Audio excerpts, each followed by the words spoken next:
This open world is one of my favourite things about the entire game. And in the brand new region of Fontaine Lake, we get a first character called Lynette.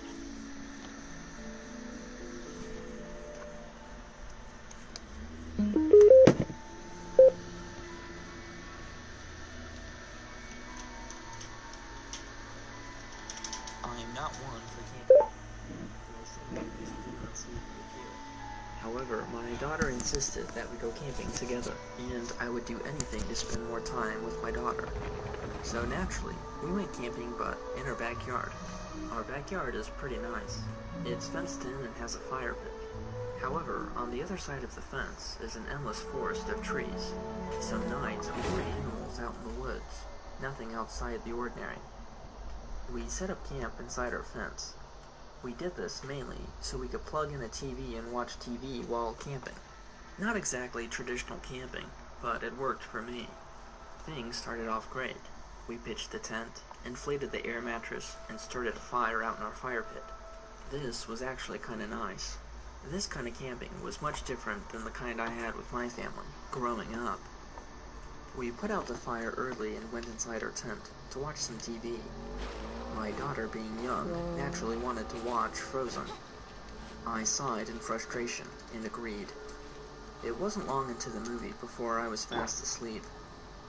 I assumed it wasn't much longer before my daughter did the same. I woke up a couple hours later. My daughter was fast asleep inside her sleeping bag. The TV was still on. I was about to turn off the TV and go inside to use the bathroom, which is a huge perk camping in your backyard. But I was stopped by the sound of what sounded like an elk screeching out in the woods, just on the other side of the fence. I thought. That sounded kinda close, and kind of odd. I didn't think elk were nocturnal animals. I could be wrong. I was about to get up again when I heard the weird sound of something tampering with the fence.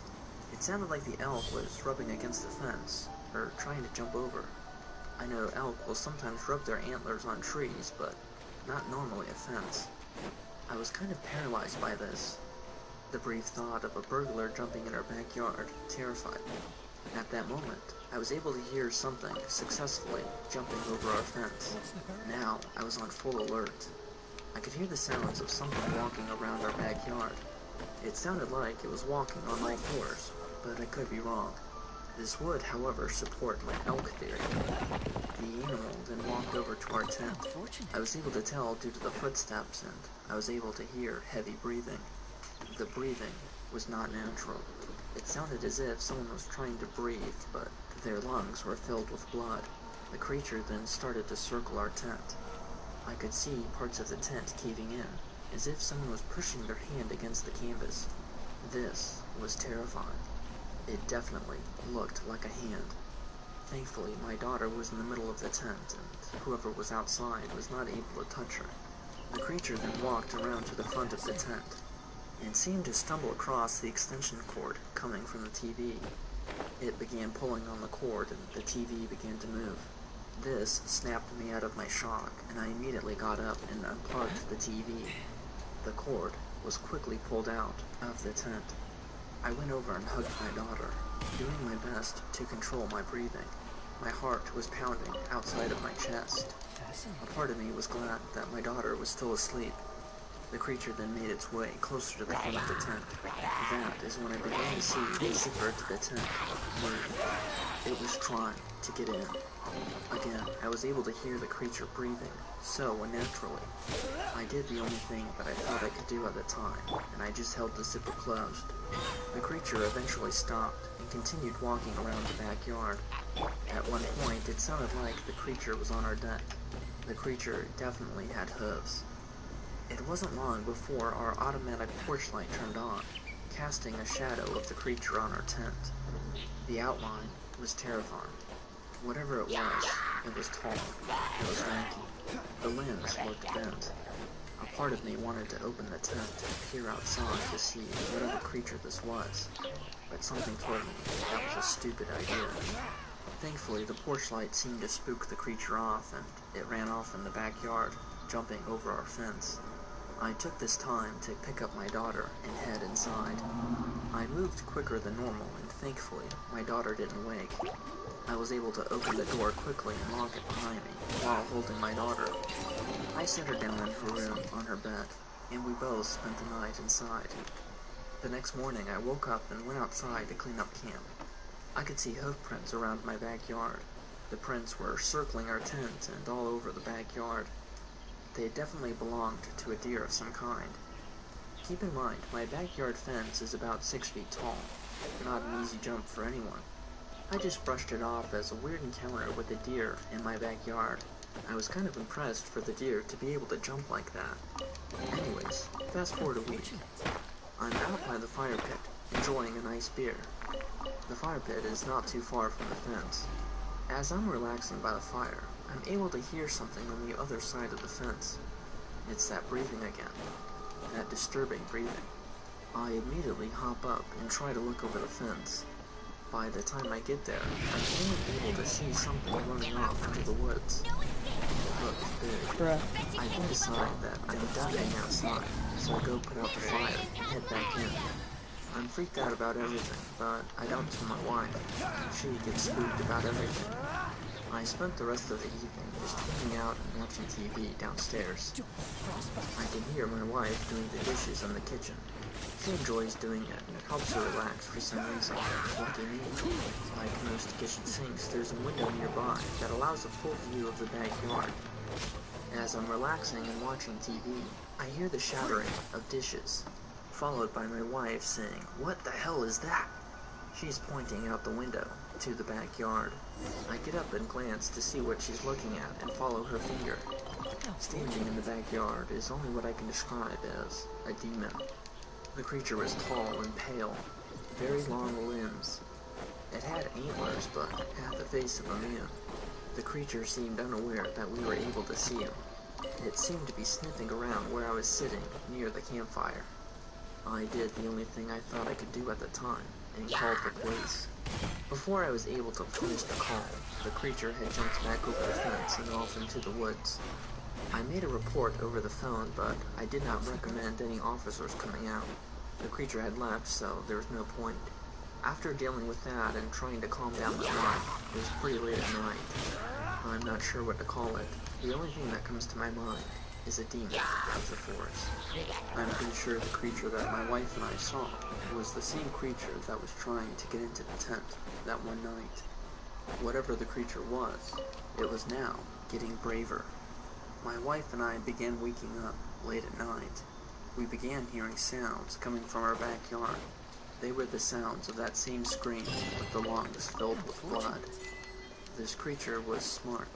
It stood just far enough to where it would not turn on our automatic porch light. Standing in the darkness of our backyard, at times I would see what looked like red eyes peering back at me, but I can't be completely sure. We would waken to screams about every other night, each time the screams being closer and closer. I think one night the creature was able to enter our home. I remember waking from a deep slumber, still very groggy and disoriented. My daughter leaves the bathroom light on, which is down the hall from our bedroom. Its dull light shines through the bottom of our doorway. Nope. Once I was awakened, I heard the sounds of what sounded like hooves coming up our wooden stairs. The footsteps went from the stairs to the front of my bedroom door. I could see the shadow underneath the door. I could hear the door handle slowly turning, but the door never opened. The creature then turned around and walked back down the stairs.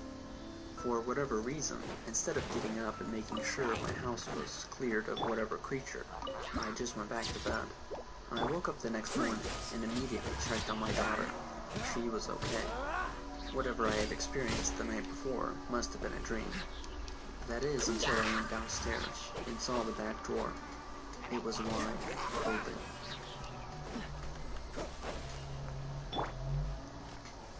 I am a forest ranger, and I cover one of the largest national parks in the United States. I cannot give you my station's name for obvious reasons. Quick backstory. I was recruited out of college by one of my professors who retired from the parks and worked part-time as an econ teacher at my college. He was a great man, but passed away a few years ago to cancer, unfortunately. I have been working at this location for about 4 years, but overall 9 years in other locations. Like I said, I have been here for 4 years, but I still see and hear things that surprise me every day. For starters, this place is odd. It's unlike any forest. Okay.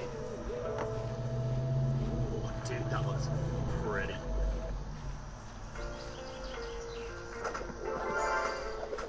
Shit. Hey everyone. So the channel's passed 500,000 subscribers, and that's something that I never thought would happen, and it's something I'm incredibly grateful for.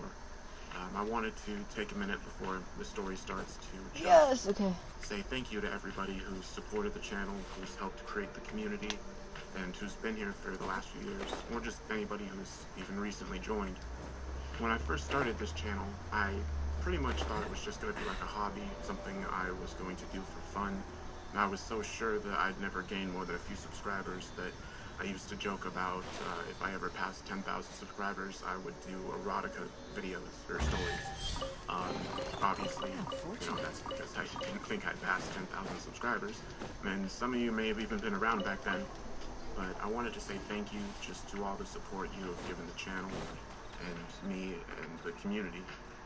Ever since I was a kid, I wanted to be a film composer and to make a living off of writing music. And I feel like what I do now isn't too far off, so if I died tomorrow, I think I'd be pretty content with what I have in life, if that makes sense. And I'm just very grateful for that. And on the note of music, some of you have been asking where to get the music from my last video, which is this song.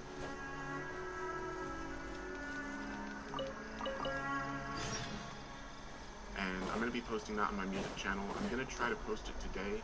I just wanted to add a bit more to it while I was happy with releasing it. But I won't take up too much more time before the story starts. I wanted to just say that I'm going to do a 500,000 subscriber video where I'll be doing a Q&A. So if any of you had any questions you'd like to ask, feel free to leave them in the description. I also have a P.O. box where you can send me, like letters, or if there's any fan art you have. I'll also be including that in the video. So I'll post my P.O. box information in the description. And if you see somebody else has posted a question that's the same question you want to ask, go ahead and like their comment so that we can collect all of the top questions at the top of this video. And I'll make sure that those get answered. Also, shout out to the people in this video, the guest narrators. We have Lady White Rabbit, Romnex, Big Daddy Stone, Dexter, and Spirit Voices. So remember to check out their channels and show them some support. I'll have links to their channels in the description. But yeah, thank you all again so much for all of the support, and I never thought I'd get to 500,000, so if we ever get to 1 million, I'll have to do something crazy, I don't know what. A backflip maybe, and then die. And it'll be a video, YouTuber died doing a backflip. Alright, anyway. With that said, enjoy the story. I never had a close relationship with Sarah, my older half-sister. She was born out of my dad's earlier marriage, so by the time I came into the picture, she was already a teenager. We didn't argue or fight. We simply never spent time together.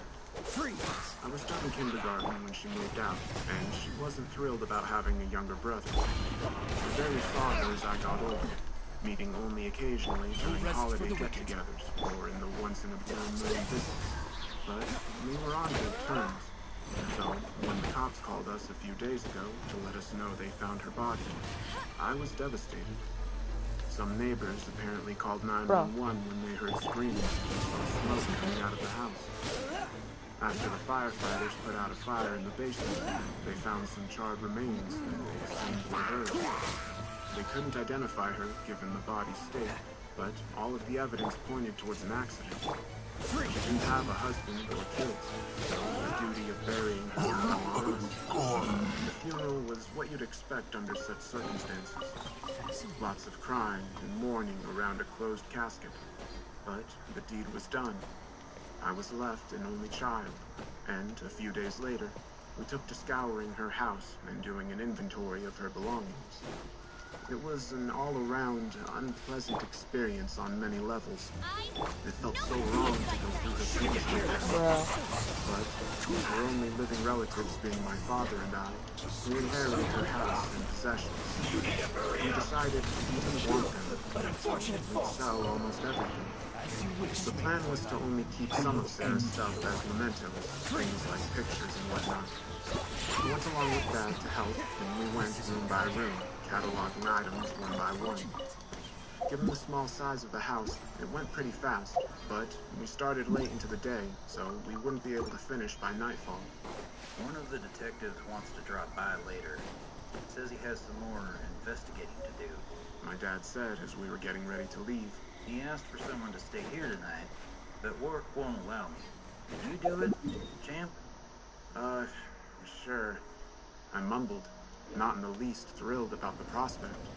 Dad packed a small box of trinkets in his trunk, and off he went home. The only room we hadn't gone into was the basement, and I wasn't about to do it by myself. The wood door leading into it was wide open, charred by the fire and black with soot. The basement itself was in a similar condition, ravaged by the fire and by the firemen's attempts to put it out.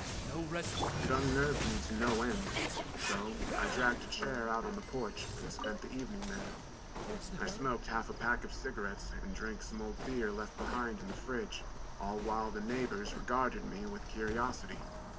A few of them even approached me, giving me their condolences when they found out I was Sarah's younger brother.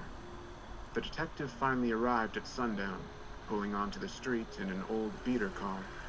He looked like your average guy when he stepped out, dressed in a cheap suit and a loose coat hanging on his shoulders. Hello, I'm Detective Marcus. He introduced himself. Clancy, nice to meet you, Detective. Likewise. I'd offer you a beer, but I assume you can't drink on duty. Might as well. Marcus said with a shrug of his shoulders. I'm off the clock and I'll be here all night. That took me by surprise, but who was I to argue with the man? I fetched him a chair and a beer, so he sat down and lit up a cigarette as well. We had some admittedly awkward small talk, but the subject quickly moved to Sarah and her death. Marcus asked the usual questions. Was she depressed? Did she go outside, or was she a shut-in? Did she have any friends or romantic partners he could question? All perfectly reasonable questions meant to dig up new leads, but I was the wrong person to try and answer them. I wasn't particularly close to Sarah, so I didn't know most of the answers that Marcus wanted. Don't worry about it. I get it. He reassured me. I don't speak much with my old man. For example, couldn't tell you his birthday if you put a gun to my head, let alone what he's up to these days. It's just, I never imagined she'd go like this, you know? I'd have made an effort if I knew. Don't beat yourself up over it, kid. What's done is done. It was getting late and darkness settled, so we went inside. I led Marcus to the living room, and he shared some of the case details with me after we made ourselves comfortable. The reason I wanted to stay in the house overnight is this. As he spoke, he pulled out a smartphone and browsed some files on it. I'll warn you, they're pretty disturbing. If you want me to stop at any moment, just say so. He pressed play on an audio file, then laid the phone down on the small table between us. We both leaned in as Sarah's voice resounded from the speakers. Recording 1.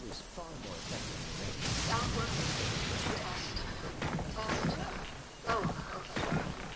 Well, my name is Sarah. I moved into this house 2 days ago. And I heard some strange noises last night in the basement. I'm kind of paranoid right now. I myself live here alone. So I'll leave my phone out to record them and hopefully find what's up. Recording 2. Some breathing is heard in the background, and the phone gets set down. Footsteps walk away from the microphone, and it is quiet for a long while. Marcus skips through most of the recording, as it is nearly 9 hours long. About 2 hours in, around midnight, the microphone catches a distant crash. Some skittering follows, sounding like a cat running around on bathroom tiles. It goes on for a few hours, with long pauses between bouts. A deep voice calls out weakly. What the hell? I let out. Marcus paused the recording and looked at me. You want me to stop it? He asked. I contemplated his offer. On one hand, whatever followed had the potential to traumatize me for life. But on the other hand, the sheer curiosity would eat me up alive if I didn't find out more. So I gave in and told him to let it play. The voice calls again, this time sounding more human.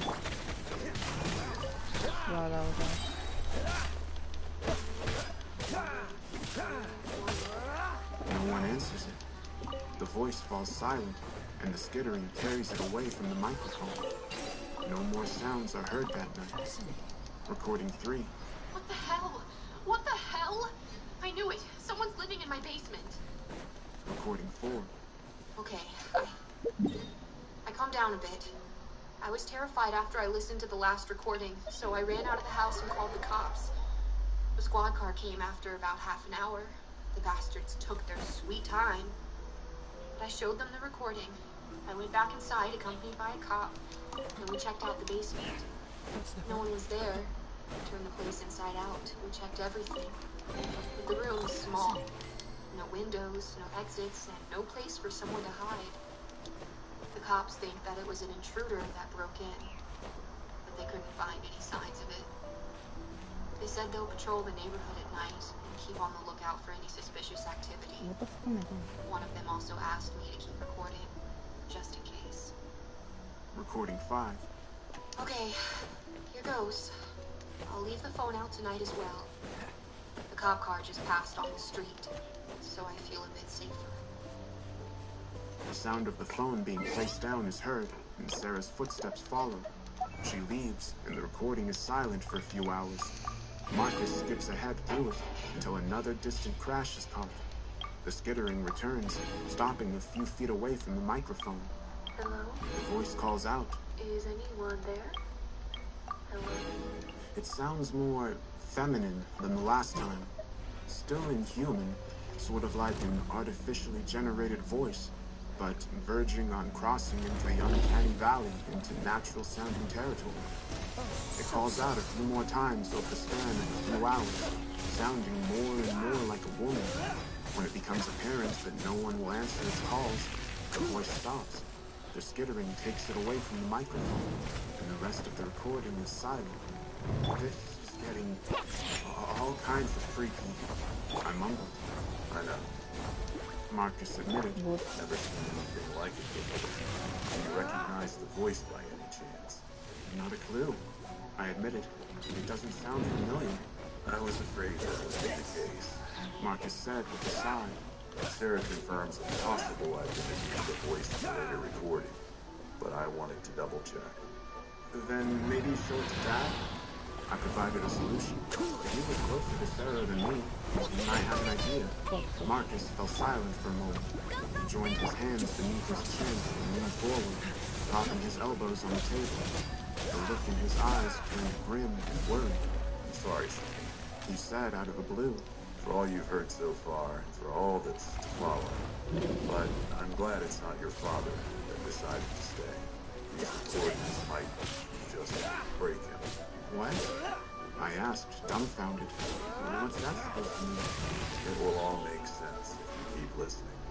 Marcus answered.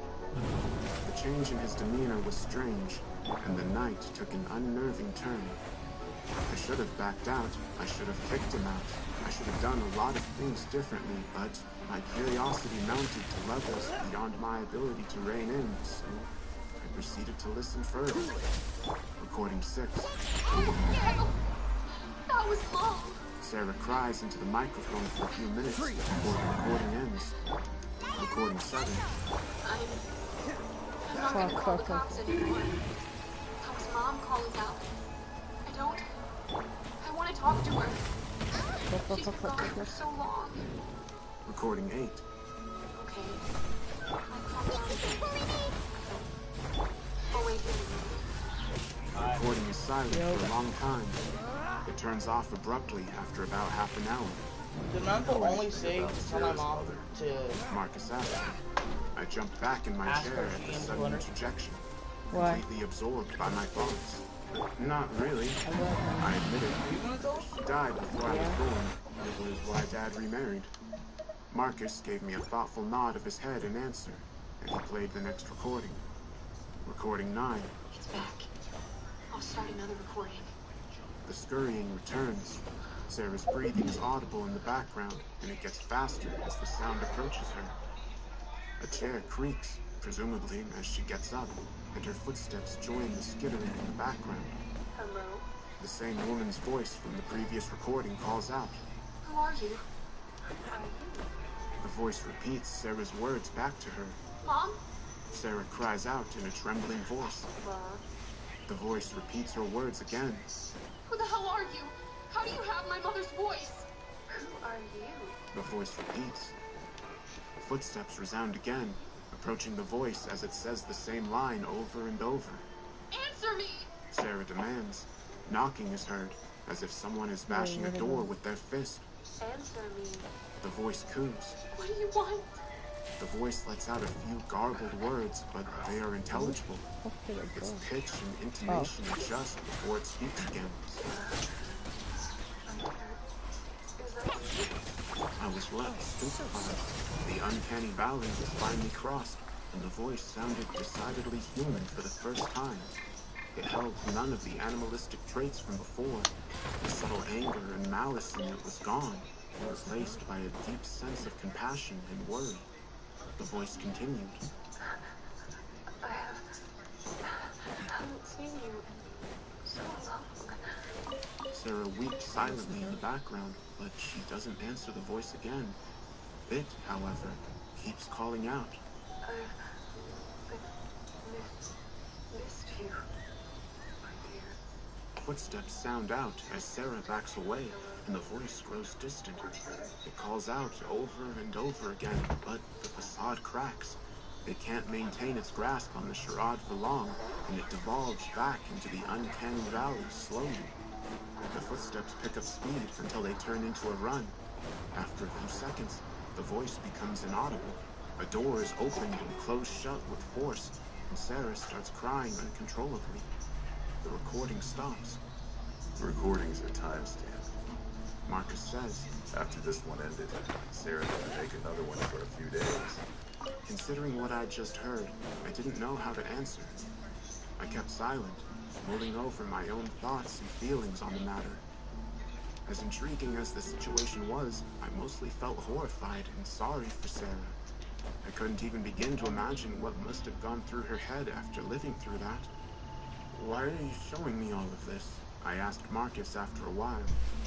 If you really are a detective and part of the police force, you'd lock stuff like this away behind 10 locks and keys. Marcus leaned back in his own chair, thinking my question over. He pulled out his crumpled up pack of cigarettes and retrieved one from it. I pushed the ashtray closer to his side of the table as he lit it up, and he bellowed out a cloud of white smoke. All in due time. He answered. His eyes scanned me in a fashion completely different from before, with a cold and calculated look behind them. What do you think so far? I don't know. What the hell's going on? Answer me, Clancy, and be honest. He commanded. Whether or not I'll show you more depends on it. I racked my brain, but I was truly and utterly stumped. The situation devolved too fast for me to keep up, and I didn't know what to think anymore. But I could tell that that wasn't the answer Marcus wanted. It's, I don't know, a ghost, a demon, a skinwalker? I hazarded a guess. Marcus seemed surprised by that. He pushed the cigarette away from his face, letting out another lungful of smoke. And do you believe that? He said bluntly.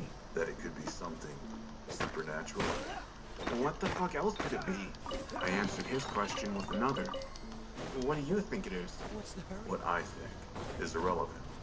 I want to know what you believe. That's what I believe, I answered. I didn't know Sarah well, but she wouldn't fake something like this. So either she was haunted by something, or you're messing with me. That's the correct answer. Marcus said with a satisfied smirk. He put out the cigarette in the ashtray and leaned over the phone, placing a finger over its screen. So, how about it? Do you want to hear more? Why would I want that? Do you or do you not, Clancy? No hard feelings either way. I can't force you to listen. Yeah. Start the next one. I don't know for sure why I decided that.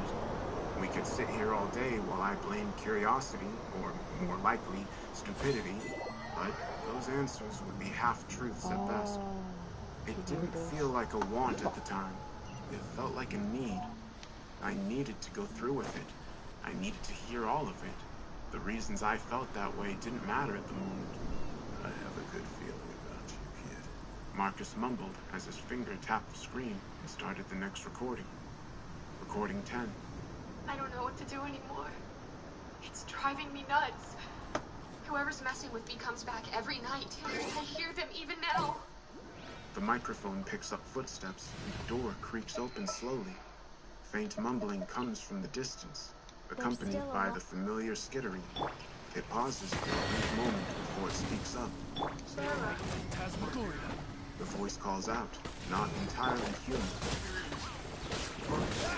The door closes shut with a loud thud, and Sarah retreats back into the room. I tried a lot of things over the past few days. The calls from the basement, so I got locks and put them on the door. They're untouched, so whoever it is isn't coming from outside the house. It hides in there somewhere. I called the cops again while the thing was there. We left when the cops arrived. The two officers asked me to unlock the door, and they checked the basement again. But lo and behold, it's as empty as last time. I'm not sure what they think of me. Maybe they suspect I'm fucking with them, so I can't rely on their help. I even told Amy about the thing and showed her the recordings, so she slept over yesterday. The thing somehow knew I wasn't alone because it didn't make a peep the entire night. I'm not sure if Amy believes me or not anymore. Hell, I wouldn't believe me if I were her. But she offered a solution. Get a roommate or a boyfriend. Someone to live with me. Could work, but I don't know anymore. Do you know this, Amy? Marcus asks as the recording ended. I think Sarah mentioned her a few times, but I never met her. I looked over my shoulder as I answered, at the corridor leading to the kitchen. The basement door was on one of the walls there, and I could see the locks mentioned in the recording. They hung open on the door, but they were still intact. Marcus snapped his fingers to get my clearly distracted attention. Then he pointed down at the phone. No. Want to keep going? He asked once more. Yeah. Before I hit play, I want to ask you something again. Did you by chance suffer any mental trauma as a child, or even recently? Something that shook you to your core? I raised an eyebrow at the strange question. No? Why? You're taking all of this surprisingly well. Your mental fortitude is pretty high. Marcus answered. That's sometimes a sign of... Never mind. He hit play before I could pry him for more details, so I fell silent to not miss him. But I made up my mind. When it was over, Marcus would have a lot of answering to do. Recording 11. I tried my best to ignore it. I slept at a friend's houses some nights. That's getting harder to pull off. I tried looking for roommates, but no one wants to share a small house with this stupid pandemic around. The search for a boyfriend is just as fruitless. I'm getting a bit old for the dating stage. I'll keep at it. From the looks of things, everyone's mostly down to fuck and not much else. I don't want to resort to frequent one-night stands. Wings of darkness! The police don't answer my calls, thankfully. They're not doing much. Even their patrols are getting less and less frequent. I'm at a total loss here. I've considered selling the house and moving, but I can't afford that. Quite the fun. Dad might be my last resort. Maybe I can move in with him and his wife and son. We're not exactly friends, though. So who knows? And I can't risk telling them. There's no chance in hell they'll take me in if they think I'm crazy. Hearing that, hearing her opinion of me and Mom, it stung. Sure, we weren't more than acquaintances, but we're not horrible people. We would have taken Sarah in if she reached out to us. So to know that her salvation was so close, kept at bay only by superficial assessments of us, it sucked, plain and simple. And if she would have showed us the recordings, we might have even believed her, especially Dad. Play the next one, I demanded before Marcus had a chance to say anything. You sure? You sound a bit riled up. Maybe... Play it. Marcus sighed deeply, but he did as I said. Recording 12. It's still here. It won't go the fuck away. I haven't talked to it in almost a month now. It's still here. It's going to drive me insane, for real. I can't take it anymore. I'll confront it again tonight. Maybe I can find out what the fuck it wants or get some answers. Recording 13. The recording starts, and it's quiet, save for static for a few moments. Sarah takes a deep breath and a barely audible step. The skittering returns, coming closer to the microphone than ever before. It sounds more frantic than usual. Of course, my dear. The voice says sweetly, I'm always here. You stop that, you hear me? Stop using her voice! The voice coughs loudly. It changes as it does, slowly morphing and growing deeper. When it stops, it sounds male. Sarah, honey. I paused hearing that. It was Dad's voice, no doubt about it. Although it sounded ever so slightly off, I could recognize it. Up to that point, my running theory was that the thing could mimic the dead, but Dad is still very much alive, so that threw my theory out the window. I didn't know what to believe anymore. What do you want? I just want to see you. Open the door. Sarah backs away as her breathing grows faster. No, please, honey. The voice begs again. It's dark down here. I just... Shut up! Sarah runs away from the door as the voice's calls continue in the background. That was your father, correct? Marcus asked when the recording ended. Yeah.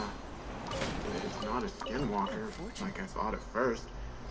I don't know much about them, but, like, skinwalkers need to kill their victims to copy them, right? Not necessarily. Marcus answered.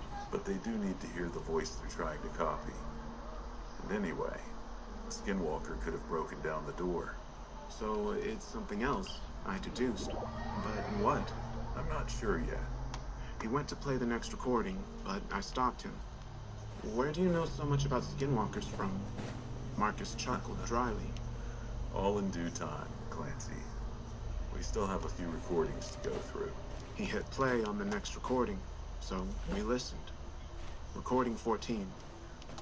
It's not just Mom and Dad anymore. The damn thing has so many voices now.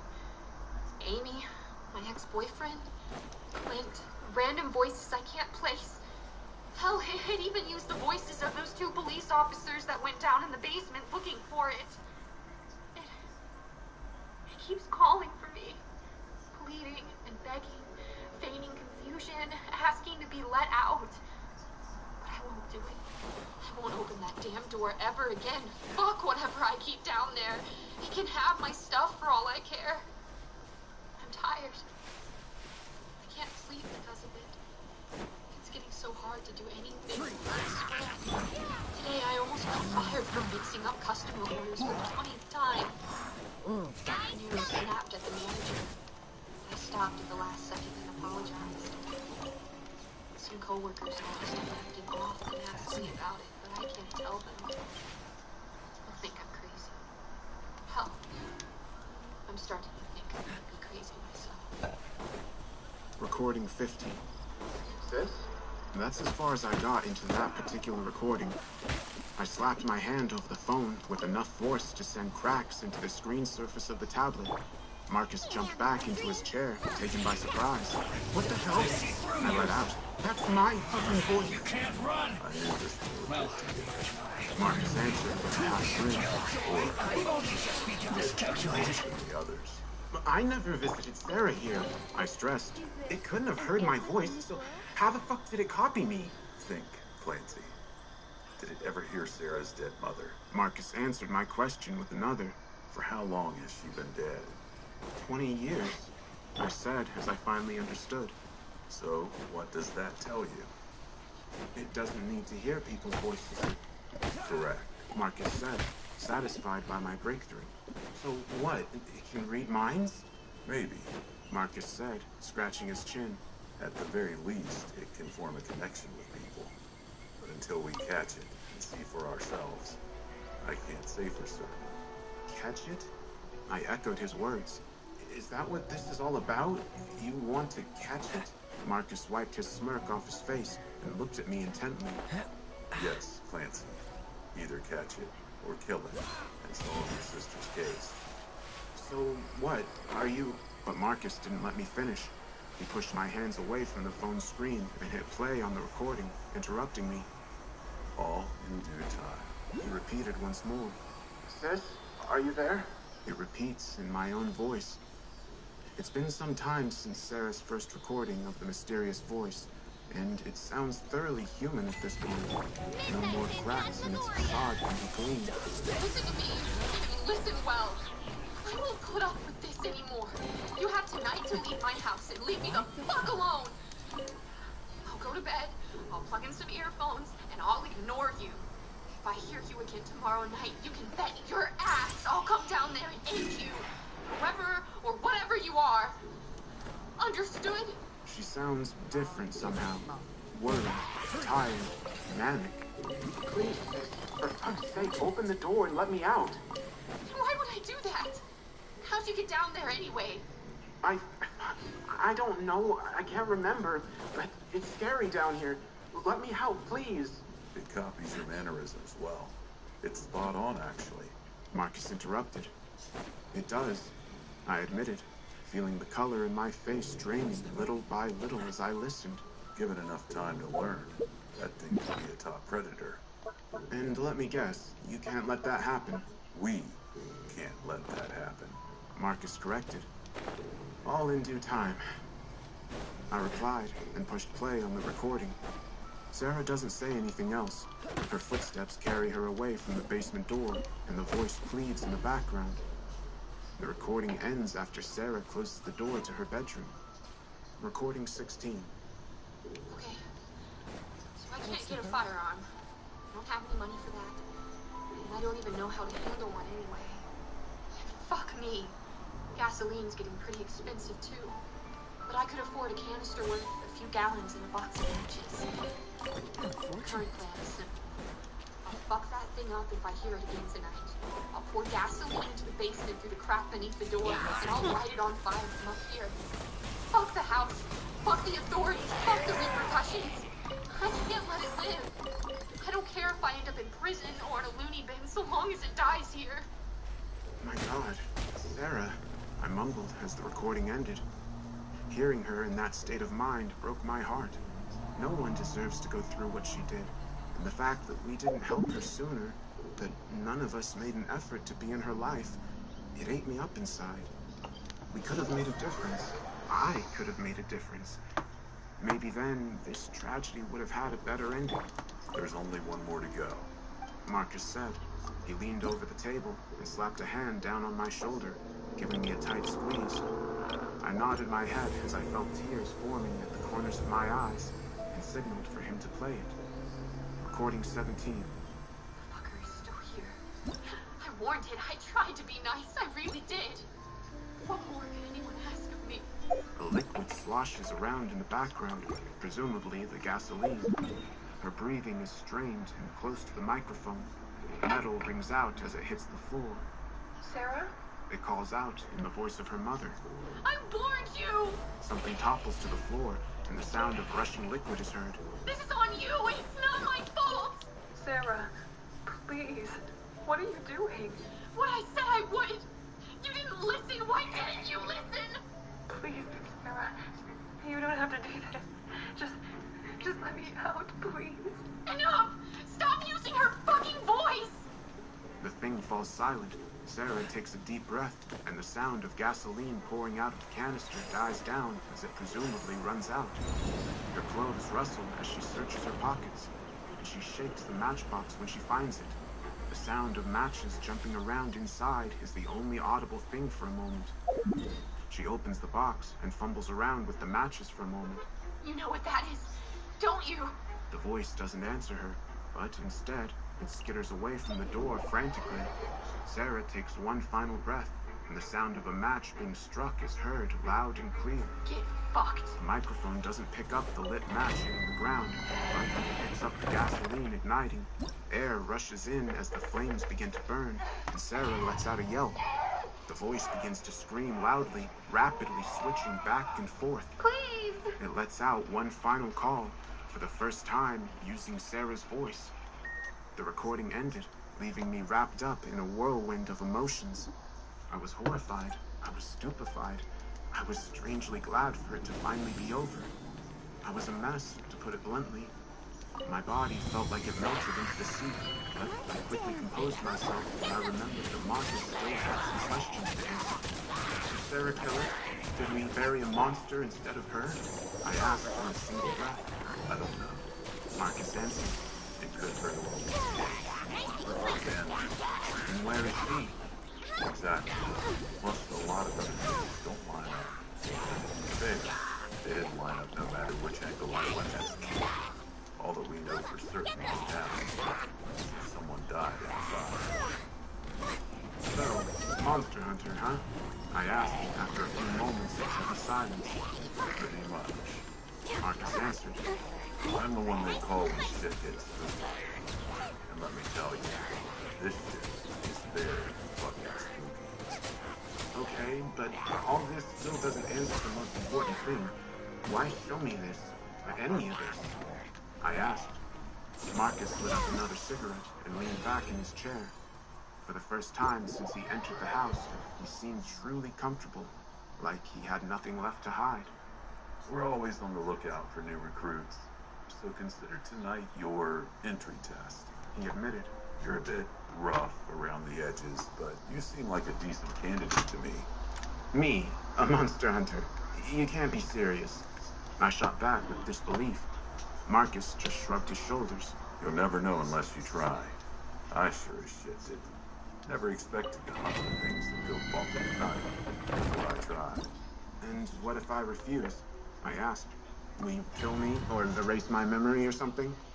If you don't want to, you don't want to. Simple as that. You can try to tell anyone, but who's gonna believe you? I frowned, and Marcus caught on that he struck a nerve. So he composed himself and got up, taking the phone and stashing it in his pocket.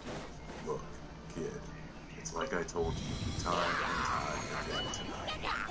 Nothing forced to do anything, but consider it, okay? As he said that, he pulled out a business card that he tossed on the table in front of me. The world desperately wants more people like us. If there were more of us to go around, then maybe what happened here would have been stopped sooner. Yeah, it might be too late for your sister, but you could make the difference for someone else. If you make up your mind, doesn't matter if it's tomorrow or a year from now, give me a call. Take care. With that, Marcus left. I saw him to the door and closed it behind me.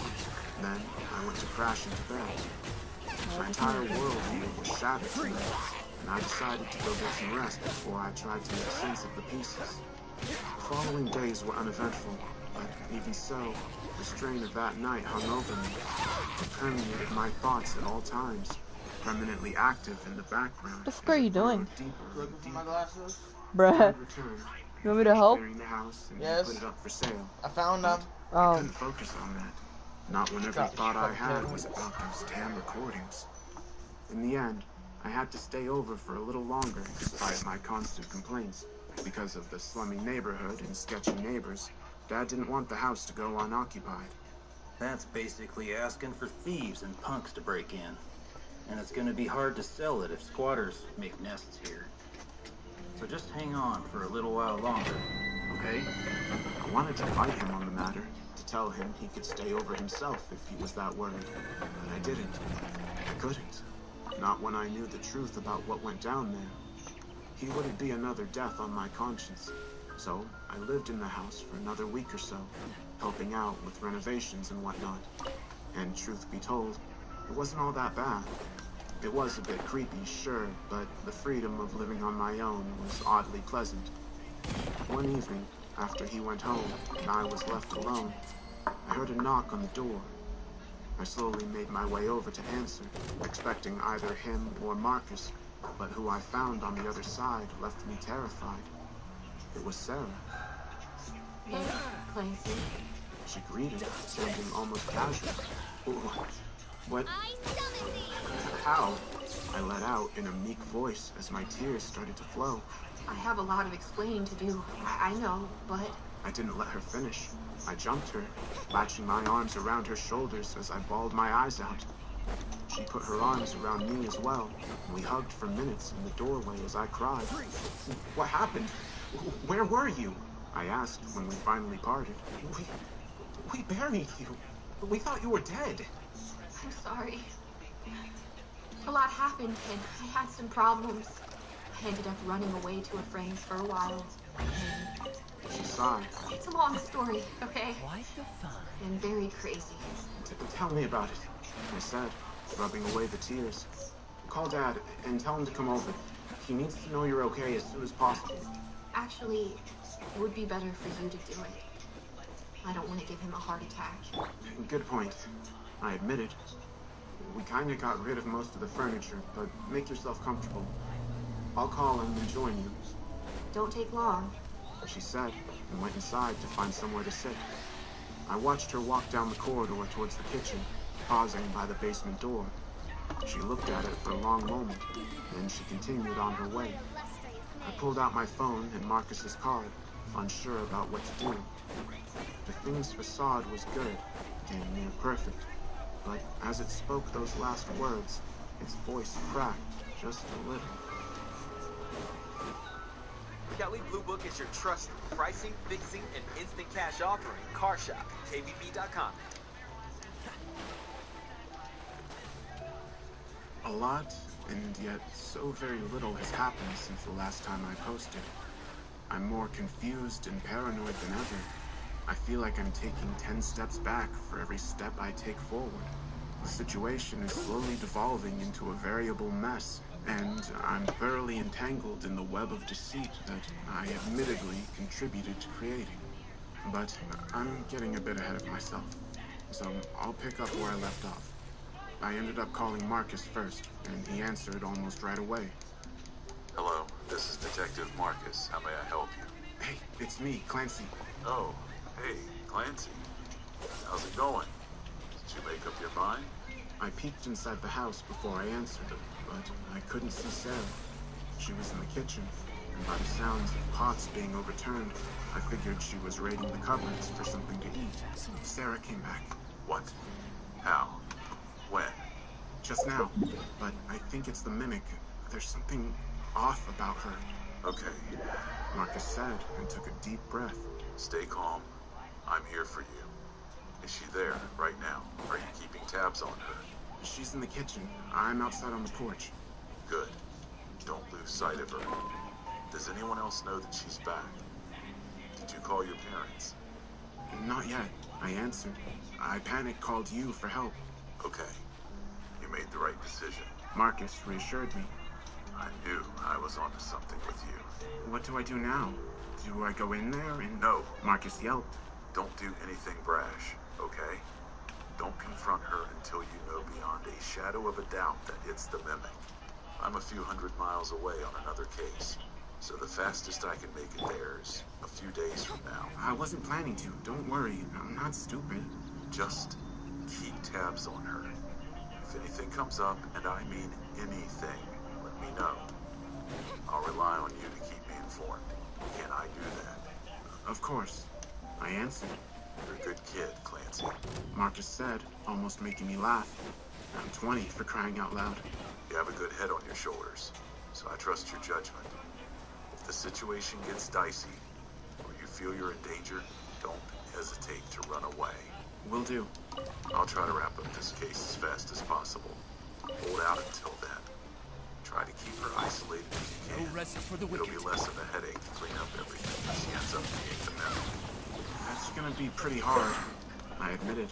She already asked to talk to Dad. You'll figure something out.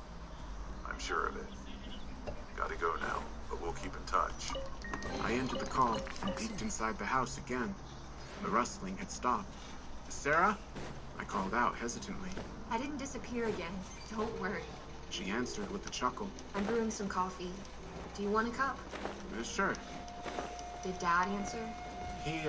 I fumbled for words. No, he left for the Grand Canyon. I just remembered. He said he needed some time away, so he didn't take his phone with him. Oh. Well, in that case, come in. I wasn't sure if she believed me or not. She likely had her doubts, but until she'd confront me about them, I decided to take my small victory. Be right over, I answered. I was thankful for the short reprieve, but I still needed to do something. So, instead of trying to call Dad and risk exposing my lie, I shot him a text. Hey, Dad, the detective called. He wants to examine the house again. So he said you should steer clear of it for a few days. Gonna call you tomorrow. Good night. Dad texted me back almost right away. Okay. Want me to come over in the morning and pick you up? No, I'll be staying here to help him out. Okay. Talk to you tomorrow then. Good night. Good night. Love you guys. With that, I stashed my phone away and made my way to the kitchen. Sarah was by the stove, boiling a pot of water. I observed her for a few moments. I couldn't see anything out of the ordinary about her. Do I have something on? She mumbled when she noticed me staring, pulling at her shirt to check on it. No, it's just, I'm glad you're okay, that's all. She gave me a soft smile and turned to dump a pack of coffee grounds into the pot. I couldn't remember her ever being this cheery and warm, especially towards me. But then again, her change of attitude could be explained by what she'd been through. So, I filed it under potential red flags, but decided to hold my judgment for the time being. How much sugar? She asked as she poured us each a cup. 2 cubes is enough. She dropped 2 cubes into the murky liquid, handed me the cup, and sat at the table opposite of me. We sat with bitter insomnia for a few minutes, both unsure of where to take the conversation. When it became apparent that she wouldn't talk, I took charge of the situation and did so myself. So, long and crazy story? Yeah. Tell me about it. I'm all ears. Okay. So, the gist of it is that I kinda went stir crazy. Not sure why, but I did. I started hearing voices calling out to me. Thought the house is haunted, and I ran off. I took in what she said, hanging on every word. Sarah hid a lot from me in that confession, and I wasn't sure what to believe or do. Should I confront her? Bring up the recordings? The creature in the basement that she tried to burn alive? That sounds rough, I said instead, deciding to play along. My hope was that if she didn't know I was onto her, she wouldn't try to harm me or run away again. I could only speculate about the mimic's goals, but if it wanted to take over Sarah's life and masquerade as her, I needed to keep the illusion intact for as long as possible. The potential mind reading it might have been capable of threw a wrench in that plan, though. So, the only thing I could do about it was to pray she wouldn't try it. Yeah. She agreed. The last few months were a little, well, completely shit, to be honest. But I'm doing better now, and I'll start looking for a therapist soon. This sounds like a plan to me. We took a few more sips from our cups, but something seemed to bother her. She stared into her coffee intently, her brows furrowed as if she debated internally over something. You said that you buried me. You thought I was dead. What's that all about? Did you declare me missing or something? Was it an empty casket? Another thing I needed to lie about, and possibly another attempt at deceit on her part. I made note of it as I thought of an answer, filing it away with the rest of the evidence that was building up. No, someone burned alive in your apartment. Some neighbors called the firefighters. They put it out, and we thought it was you. So the authorities declared you dead, and we buried the body. Fuck me. It's gonna be hard to explain in return. Who burned them? I prodded, trying to see if she confessed to anything. I don't know, some squatter maybe? I don't want to badmouth my neighbors, but one of them might have broken in if they noticed I was gone. We have to call the cops tomorrow and let them know. We'll see. It might be a better idea to hold off on that for a few days, I said absent-mindedly. What? Why? She burst out. If they think I'm dead, we should let them know as soon as possible. I needed to think of something fast, and her haste gave me an idea. Yeah, you're right, I answered. I'm just tired, and thinking stupid shit out loud. Don't mind me. I have the number of the detective that handled the case, and we can call him right now if you want. Sarah eyed me with distrust for a moment, but it faded as quickly as it had appeared. She reached out a hand over the table, wiggling her fingers. Dial him and give me the phone. She demanded. I did as she asked, pulling out the phone and dialing Marcus's number. She snatched it out of my hands after I put it on speaker, and I was hoping he'd catch on and play along. It rang a few times before he answered. Hey, Clancy, what's up? Did anything? It's not Clancy. It's Sarah. Marcus dropped the phone, and we heard the clattering as it hit the ground. He let out a few quiet curses as he picked it back up. Sorry, Miss Sarah. You really took me by surprise. I'm Detective Marcus. I was tasked with investigating your, well, death. I know, Detective. Clancy told me about you. That's why I wanted to call you right away and let you know I'm alive. That is amazing news. I'm glad to hear you're fine. It's all been a misunderstanding. Thank you. So, how do I go about reverting the whole mess? Where do I need to go? Who do I need to call? Well, Miss Sarah, it's a convoluted process, made no simpler by the fact that a body was found in your house. I'm away on another case for a few days, but I suggest you wait until I return. Don't contact the authorities until we consult a lawyer. They might flip the case into manslaughter, try to pin you as a primary suspect. Sarah looked up from the phone and shot me a confused glare. Marcus had more or less told her the same thing I had. I wanted to sigh of relief at his quick thinking, but I abstained. She couldn't suspect we were working together. Okay. Thank you, Detective. I'll be waiting for your return. She said in a defeated tone. No problem. Stay inside for a few days. Don't travel. Try to put together a statement of what happened. We need as many details as possible to make your case. Will do. Marcus bid us goodnight and ended the call. Sarah tossed me my phone back, placed her half-empty mug on the table, and moved to get up. Where to? I asked. I'm going to bed. I'm drained. Where's my phone, by the way? I don't know. It probably got lost in the shuffle when me and Dad cleared out the house. I lied. The fact that she asked for it unnerved me, however. It made me suspect that she wanted to cover the tracks and delete the recordings, so I couldn't let her know that Marcus had it. Bummer. I wanted to watch a show or something. She lamented. Anyways, I'll be going. Feel free to join me whenever. No worries. I'll sleep on the couch. Suit yourself. She said with a chuckle and left the kitchen. I waited for a few minutes, listening to her enter her bedroom and changing. Her reactions up to that point didn't seem abnormal by any means. They were all perfectly reasonable, but I couldn't shake off the feeling that something was out of place. That sensation, coupled with the fact that she'd lied to my face, made me suspect that she had more to hide. That was a close call. I texted Marcus. You're alone right now. Yeah, she went to bed. Okay. You have to figure out if she's a mimic or not before I return. We'll have to make our move. I'll try. It was nearing 10 in the evening by that point, but I didn't feel tired enough to sleep yet. So instead, I went online and did some research. I found a lot of stuff about a slew of creatures that sort of fit the profile of what I was facing, but none of it lined up perfectly. I couldn't rely on those reports, so I decided to share my own story in hopes of finding out more. Maybe people with similar accounts would come crawling out of the woodwork if I spurred them on.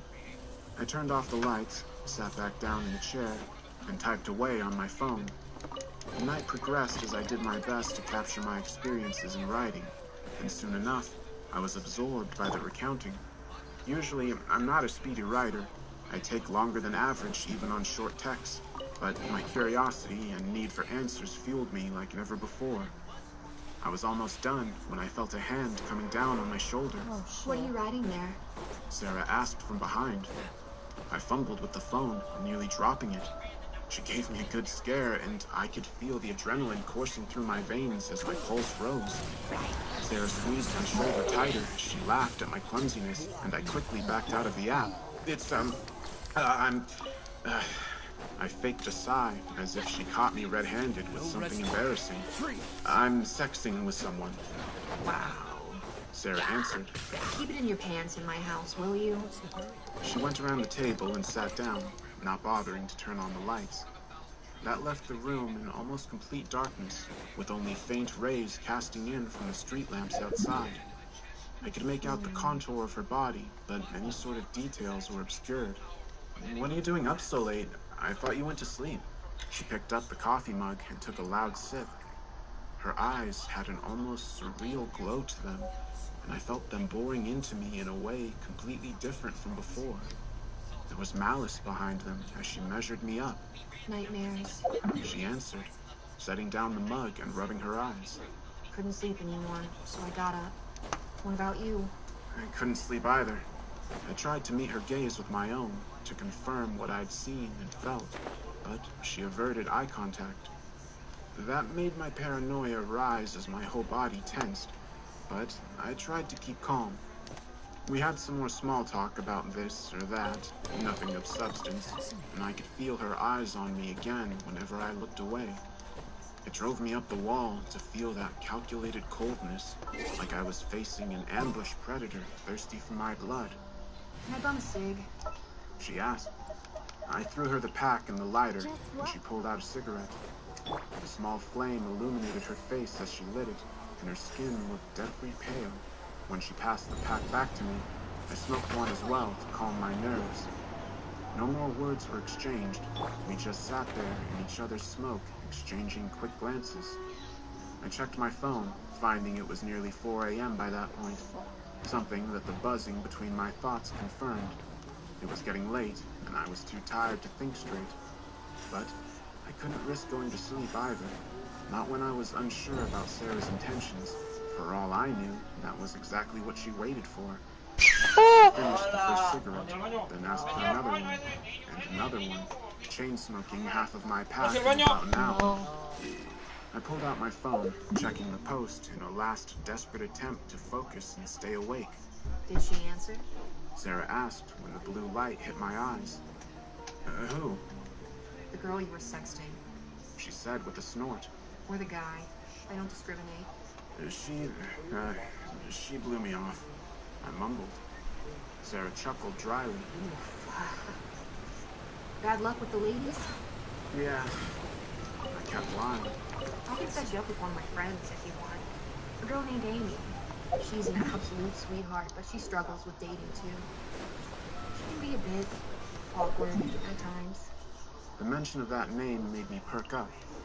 I know that Marcus said to keep Sarah isolated from everyone, but Amy had also heard the recordings, and she could have been useful to me in this endeavor.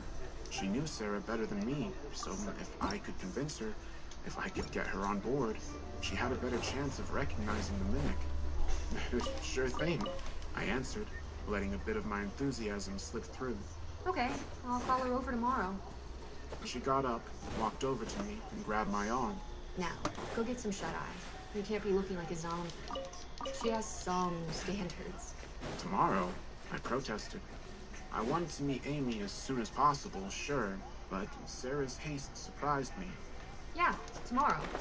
No offense, but you're kind of boring and I could use your company. Ouch! Offense 100% taken. I answered with a timid laugh.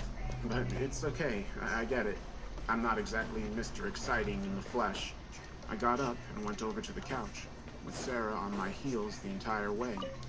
She had brought out a pillow and blanket for me before she found me awake and riding in the kitchen, which was a sweet gesture. But the effect it had on me was quite the opposite, serving to fuel my paranoia even further. The back and forth between her words and actions, her being kind one moment and cold the next, it felt like a deliberate attempt to confuse me. Was she playing some sort of mind games? Was she even aware she was doing it? Was I losing it and seeing signs where there were none? It's probably the last one, I decided as I unfurled the blanket and made myself comfortable on the couch. I'm tired and not thinking straight, I try to get some more sleep too. Sarah said before she headed for her room. Quite the fun. When her door closed, I pulled out my phone and set an unlock password just in case. Then I set it to record audio and left it on the cracked table as I drifted off. Sleep came fast, and it was a deep, dreamless blip that seemed to go by instantly. I woke up only a few hours later to the light of the morning sun reflecting off the table into my closed eyes. Sarah was already up and about, preparing breakfast in the kitchen, judging by the sounds and smells reaching me. "Good morning," I mumbled as I entered. Up already? Sarah asked, turning away from a sizzling frying pan to face me. You barely got any sleep. "I'm fine, don't worry." I took a seat at the table, and she served me eggs and bacon. As I ate, she took my phone and called Amy to invite her over for lunch. Amy accepted right away, so they ended the call after a bit more small talk that I couldn't focus on. "You didn't mention me," I jabbed as she handed me the phone back. "I thought this was supposed to be a date," Sarah smirked. All in due time. You can ask her out yourself if you two hit it off. And by the way, can you go out for groceries before she comes? You didn't exactly keep the fridge stocked. We barely have anything. I grunted, but she wasn't wrong. Besides some beer and the eggs and bacon that we ate, the thing was barren. So I got ready to run an errand to the closest shop while she cleaned up.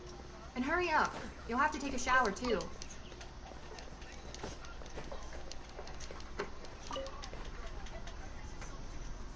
I left the house post-haste, putting on my earbuds and starting the recording from last night.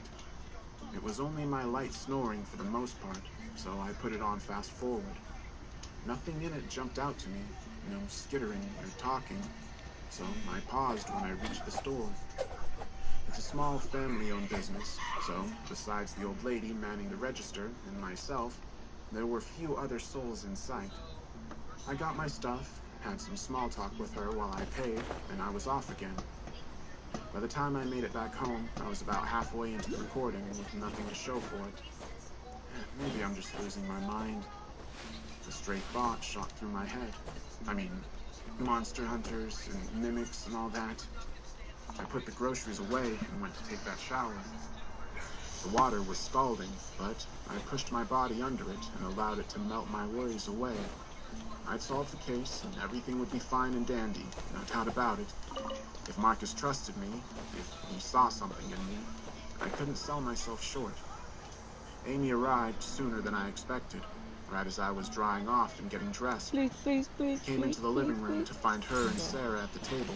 Amy, this is Clancy, my younger brother. Clancy, this is Amy, my best friend. Sarah did the introductions. Nice to meet you. Amy said, getting up to shake my hand.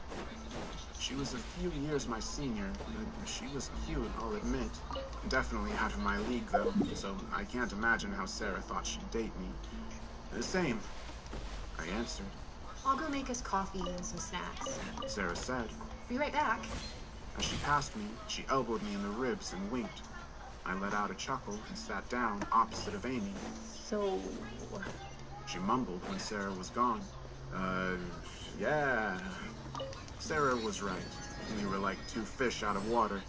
Two very awkward fish that didn't know how to get a conversation going, which was bad news for me. After all, I couldn't steer a non-existent conversation into the desired direction, so I needed to do something about it. Dating be damned, I needed Amy's help first and foremost. Did Sarah tell you about what's going on in her life lately? I asked, getting straight to the point. A bit blunt on my part, I know, but we had a little time until she returned. Amy raised an eyebrow at my directness. She said she's having some mental problems, yeah? She showed you the recordings, right? At that, Amy frowned. Did she show them to you as well? No, a detective did. A detective? She asked, her words filled with confusion. Yeah, look, what I'm about to say will sound crazy, but listen until the end. We might need your help. Go ahead. Amy said and waved a hand through the air. Okay, so Sarah made those recordings because she heard a voice in the basement, right? Look. Amy interrupted me despite what I asked of her. That was Sarah. It wasn't some monster or ghost. She made those voices herself. But I caught her in the act, okay? Amy insisted, and the look in her eyes turned sharp. She came over to my place for help when she couldn't take it anymore, and I heard her myself. She sleepwalked and talked in different voices, having conversations back and forth with herself. It's not some monster. Your sister had a mental breakdown and made up the whole thing. Quite the fun. We found a dead body in the basement, I retorted, which shook Amy. I could see as much by how her expression changed. Sarah didn't show you all of the recordings. She made 17 in total. In the last one, she set fire to whatever was in the basement. She what? Amy whispered aggressively. Yeah, we found the body and we thought it was her. I continued. We buried it. She's legally dead and 6 feet under. The look in Amy's eyes turned into pure terror. She glared past me into the kitchen, where Sarah merrily went about preparing us lunch. She didn't tell me about that. Did she kill someone? Not someone, I pressed. Something. Me and the detective believe it was a monster, a mimic of sorts, and it might have taken Sarah's place. Stop with the bullshit already. It wasn't a monster, okay? Worst case scenario, your sister committed murder. The door was locked at all times. There was no other way in or out of the basement. Police officers checked it twice and didn't find anyone, and Sarah locked the door as soon as they were out. How the hell did someone get in there? You weren't there to see it, were you? All you have to go by are recordings, and Sarah is mentally unstable. Unless you saw it with your own eyes, how do you know that she latched the locks? That she didn't lie on the recording? Fuck me, I thought. That was a good point. Well, I mumbled. The wind in my sails is good as gone. Coffee's done. What are you two mumbling about? Sarah asked from the kitchen. Nothing. Sounds like quite the intense nothing. Can you come over and give me a hand before you two jump on each other? Amy got up, but she stopped next to me and placed a hand on my arm. Drop it about the recordings, okay? We'll talk more later when Sarah's not around. But don't mention them around her. It took me 2 weeks to calm her down. There's no monster. Your sister is sick and needs professional help. I didn't say anything else, realizing that it would be in vain. Amy seemed like she'd already made up her mind on the matter, so she wouldn't be of much help. I was back to square one, more or less. But what little information she did share could have been useful. I just needed to figure out how it fit into the bigger picture and the theories that were developing. Did Sarah talk in different voices at Amy's place because she was the mimic, or was she truly having mental problems? But even if that was the case, it couldn't explain how she reproduced Dad's voice, or my own, so flawlessly. No, the mimic was real. That much I knew for sure. I'd heard the recordings with my own ears. The only question I needed to answer was if it was dead or not, and all the mounting evidence pointed towards not. The two returned from the kitchen with coffee and the promised snacks, and Sarah looked at me with a wide grin. Amy, in the meantime, gave me the best stink eye I've received to date. Sarah started telling her of the few shared memories we had, but I could see that neither one of us focused on the story she spun. I'm gonna go out and have a smoke. I interrupted Sarah. You can smoke indoors. It's fine. Nah, I need some fresh air anyways.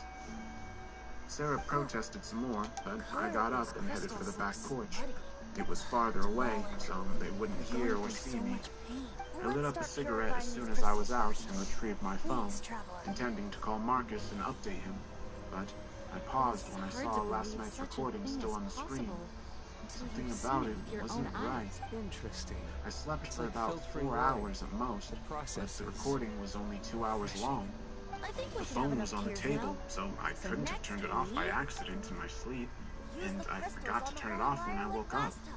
Cliche as it will sound, I felt the blood in my veins freeze as I skipped through it until I reached the end. The door opened in the background, and footsteps slowly approached the microphone. They circled the room a few times, stopping near me as I snored softly in the background. Nothing happened for a few minutes. Then, the phone was picked up off the table, presumably by Sarah. Her breathing was audible for a few moments, then the recording stopped abruptly. I peeked inside, feeling the terror and paranoia in me mounting, but I couldn't see the two of them. I only heard them talking and laughing. Marcus needed to know about this, and I needed guidance on how to proceed, but he wouldn't pick up. So I opened my messages and navigated to our conversation. Yet, to my horror, I found it blank. I backed away from the house slowly, deciding not to wait around and see what would follow. Sarah's backyard wasn't big, and it was separated from her neighbors by a measly picket fence, easy to jump over for a hasty getaway, since I wasn't able to get through the house and risk being seen. Luckily, her neighbor didn't have any dogs, and didn't even appear to be home, actually. So, I ran through their yard and emerged on another street. With no destination in mind, I wandered the town for a while as I planned my next move. First things first, I needed to contact Marcus, but he wouldn't answer his phone. I tried calling him over 20 times, only to be met by his voicemail. You've called Detective Marcus. If I didn't answer, I'm either busy with work, I'm sleeping, or I'm dead. Leave a message after the beep, and I'll call you back, either when I'm done with work, when I wake up, or when I'm resurrected. Hey, Marcus, it's me, Clancy. Sarah's on to us. She's 100% the mimic. I ran away. Call me back as soon as you can. Then just to be sure, I sent him a text as well. Sarah's on to us. Call me back ASAP. With that taken care of, I needed to decide where to hide. I still lived with my parents, and their house was obviously out of the question. It would have been the first place Sarah checked for me. Without a place of my own, and with few friends that also still lived with their parents or in college dorms, my options were down to nothing. No choice.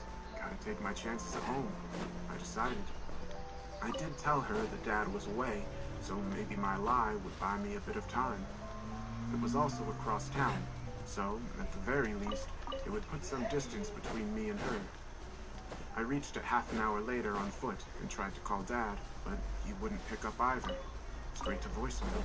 Same with Mom, who'd usually answer her phone even at work. I banged on their door, tried calling both their phones again and again, all to no avail. Fine, I'll let myself in then. We had one of those fake, hollowed-out garden rocks where we kept an extra set of keys, but lifting it up, I found the spares missing. We never misplaced those keys.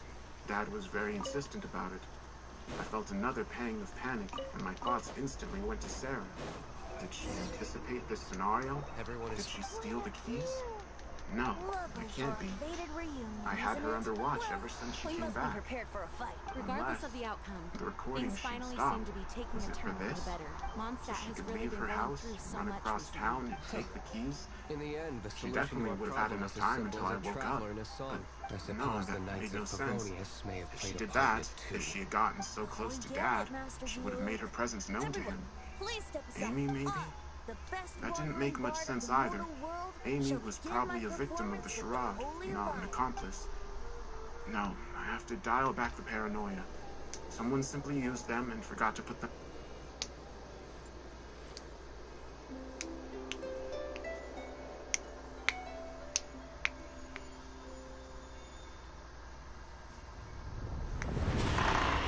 Jeez, stay shit. What has been done cannot be undone. Then why do I see sadness in your eyes? Sadness that speaks of your yearning for this song. They are communicating. Huh? No! Don't depart! Don't ask me, fool! I am dead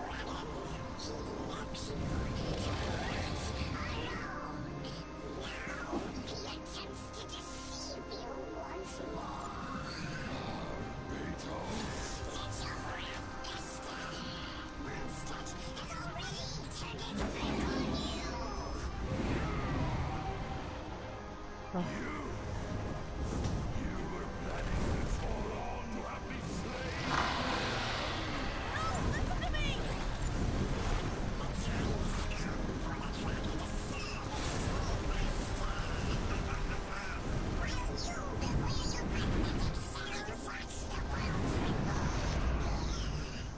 Dvalin.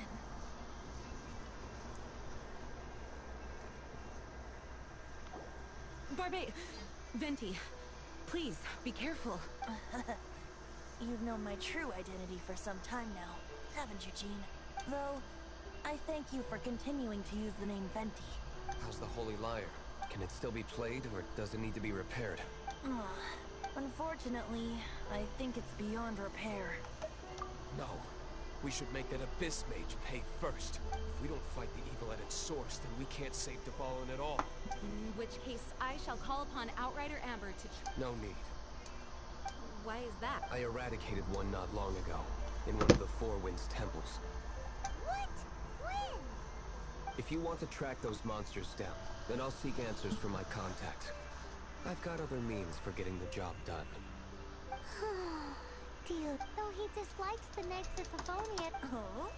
Why does our little Paimon sound so doting all of a sudden? Wait for my word. I'll be sure to let the Abyss Order know that their blatant disregard for Mondstadt will not go unpunished. Back. My phone started ringing, but it was an unknown number. I was tempted to answer, thinking it might have been Marcus.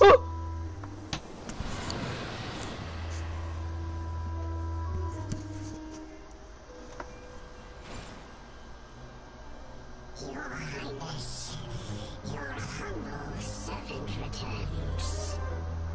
When your homeland returns to this world, we shall revel in its glory.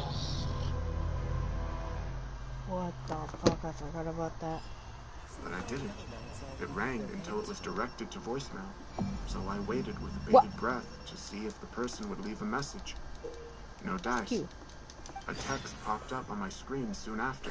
Hey, it's Amy. Where are you? Sarah's worried. Speak of the devil. I mumbled to no one in particular. I didn't respond to them, of course. Unfortunately, they didn't try again. So I waited on the porch for either Mom or Dad to come home and let me in, trying to decide what lies to spin for them. A few minutes turned into half an hour, then into an hour, then into 2, but neither one arrived. I checked my phone. 5 p.m. Any minute now. I kept trying to reach Marcus in the meantime. I think I made 50 calls at the very least, but none of them went through. 6 p.m. came and went, then 7, and my parents showed no signs of returning. That, of course, only served to exacerbate my distress. Something was wrong. Very, very wrong. With 8 p.m. around the corner, and no one answering their goddamn phones, I decided to break into my own house. I smashed one of the small windows on the front door with the fake rock, unlocked it from the inside, and made my way in. Half of me expected to find my parents waiting in the dark, or worse yet, as 2-day-old corpses, but the house was empty. The rest of the evening was spent in silence and dread, with me looking out the window every other minute, expecting Sarah and Amy to come knocking, which they didn't. I locked up everything I could and went to the garage to get something to patch up the broken window. It was a nice diversion from my worries. I always found that keeping busy helped me. As I was nailing a plank over the gap, my phone dinged. Can't call. Driving back right now. I handed the case to another hunter. Hold out until tomorrow. I'm almost there. We'll probably arrive near sundown. Thank God, I thought, feeling a wave of relief washing over me as I read the text. Marcus would come to my rescue, and he'd know exactly what to do to sort out the mess. He'd fix everything, and I could go on with my life. For a few minutes, I nearly melted away, but let me assure you, the calmness I felt was short-lived. I tried to call my parents again to see why they weren't home yet, despite the late hour, and I heard faint ringtones coming from upstairs. I followed the sounds with shaking steps, hearing it grow louder as I approached the door of their bedroom. It came from inside, and I paused, with my hand on the door's handle for what felt like a short eternity. I couldn't bring myself to go through with it, to throw it open and face the potential horrors inside. Images of the two of them dead, sprawled on their bed as their flesh rotted away, invaded my mind. I shook from my very core.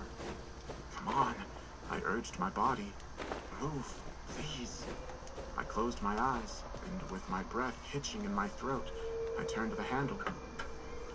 The door was unlocked, and it opened with loud squeals that resounded throughout the house. I braced myself for the putrid smell I expected would follow, but it didn't come.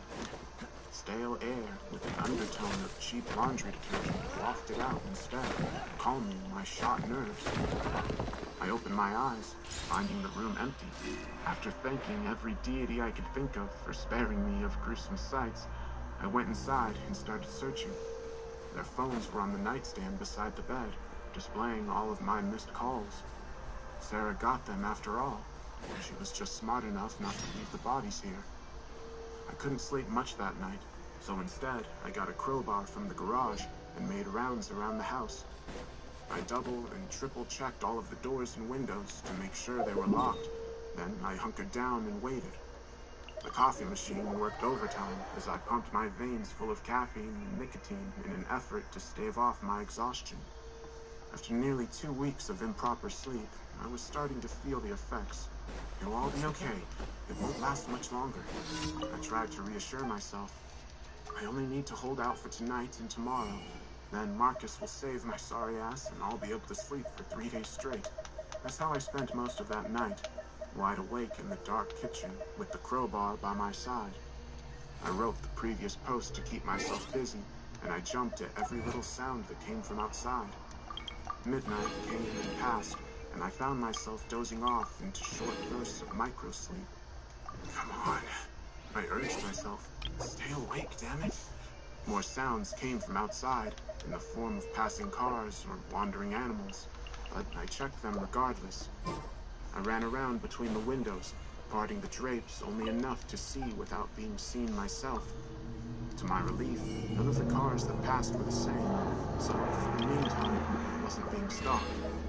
By sunrise, around 7 a.m. or so, I finally couldn't take it anymore.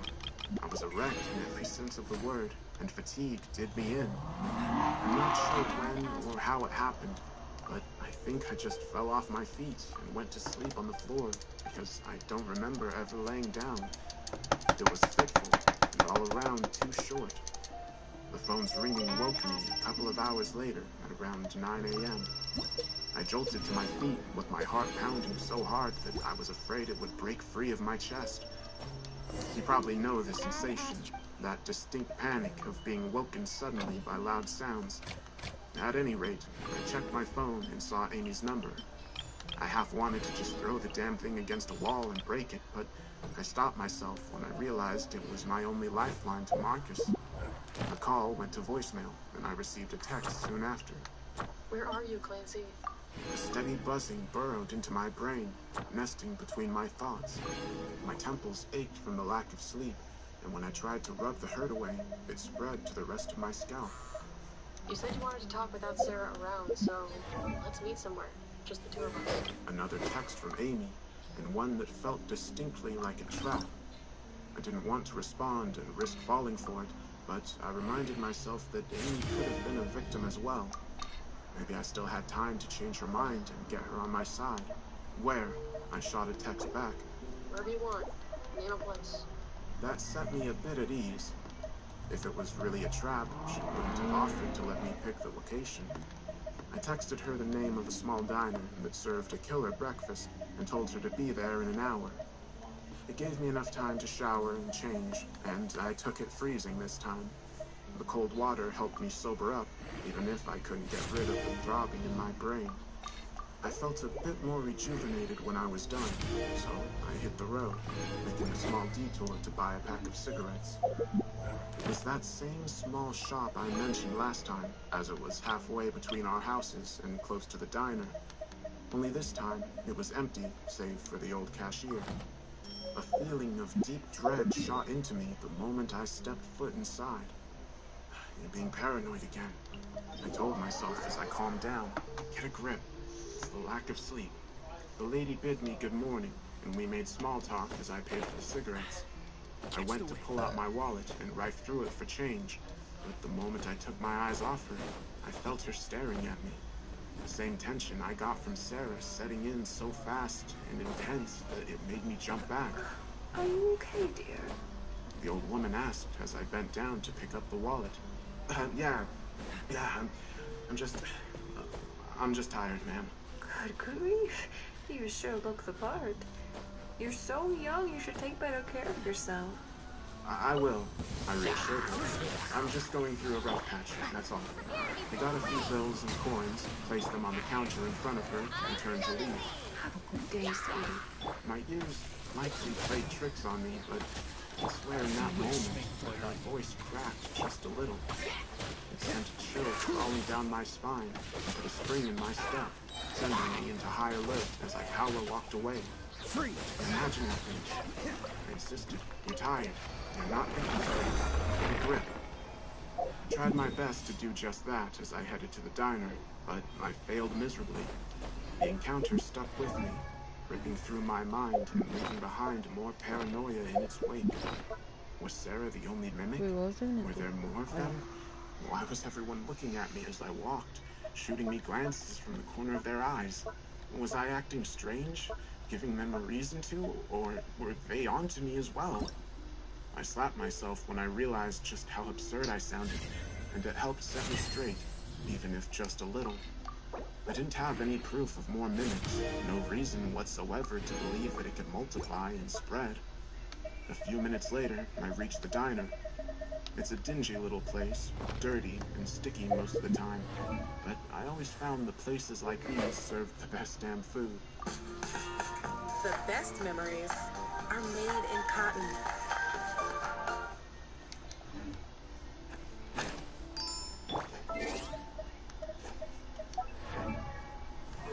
Some tables were set outside, and I saw Amy on her phone at one of them. She wasn't talking to anyone, just browsing the internet by the looks of it. Hey, I greeted, approaching her and sitting down. Morning. She answered, locking the phone and placing it on the table, face down. How's it going? Not too hot, I won't lie. No shit. Amy said, giggled.